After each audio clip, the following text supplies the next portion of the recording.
Afternoon convention.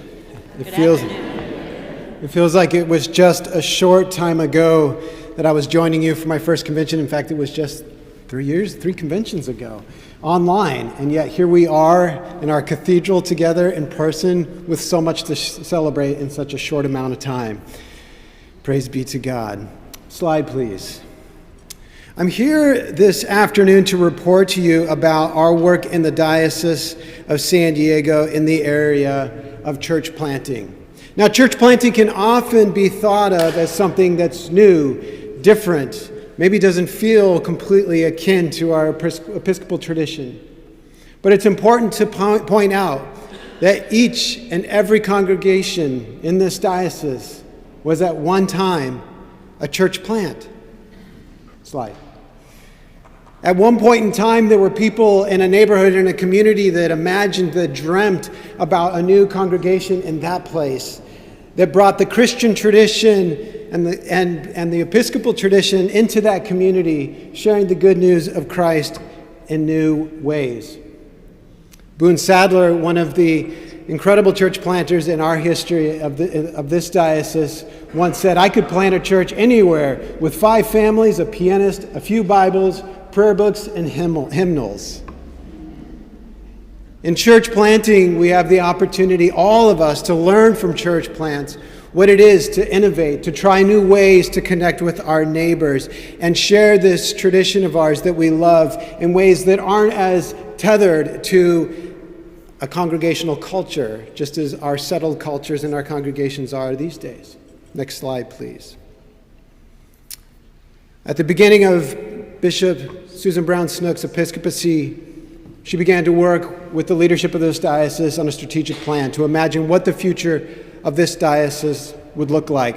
In a season or an era, in reality, in which we have seen decline in Christian communities across different traditions, we set out to set a course to meet a culture where it was at. Rather than circle the wagons and hunker down, we set out to meet the culture where it was at, to not just wait for them to come find us, but to actually seek out our neighbors and start new expressions of the Episcopal Church with them. In that strategic plan, we set out to establish 5 to 8 new church communities by December 31st, 2025.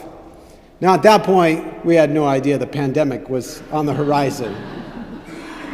But I'm happy to report to you that even with those challenges that COVID-19 brought, we have continued to move forward in that vision to share this beautiful diocese and this beautiful tradition of ours and the gospel of Jesus Christ with more of our neighbors. Next slide.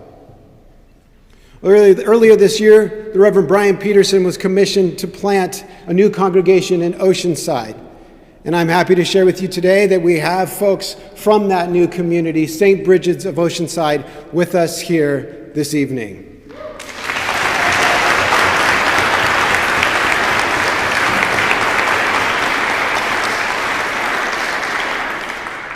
Now, as you all know, the diocesan office, the bishop's office, is in Ocean Beach here in San Diego.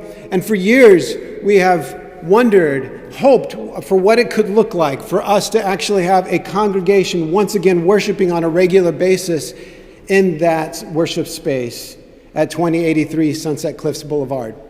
So for many months, up to a year actually, over a year, we began to listen to the neighbors in that community, to meet with them and show curiosity about what kind of faith community they were looking for. And I'm happy to share with you tonight that the bishop has commissioned a lay pastor, someone that you have just heard from, Rachel Ambasing, to lead the latest and youngest of our congregations, Resurrection Church in Ocean Beach.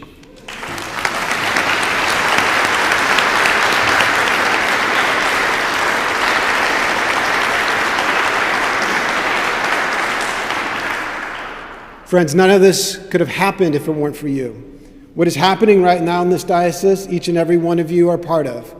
Through your sweat and tears, through your prayers, through your financial contributions, we are reaching new people in the Diocese of San Diego through church plants and other evangelistic expressions.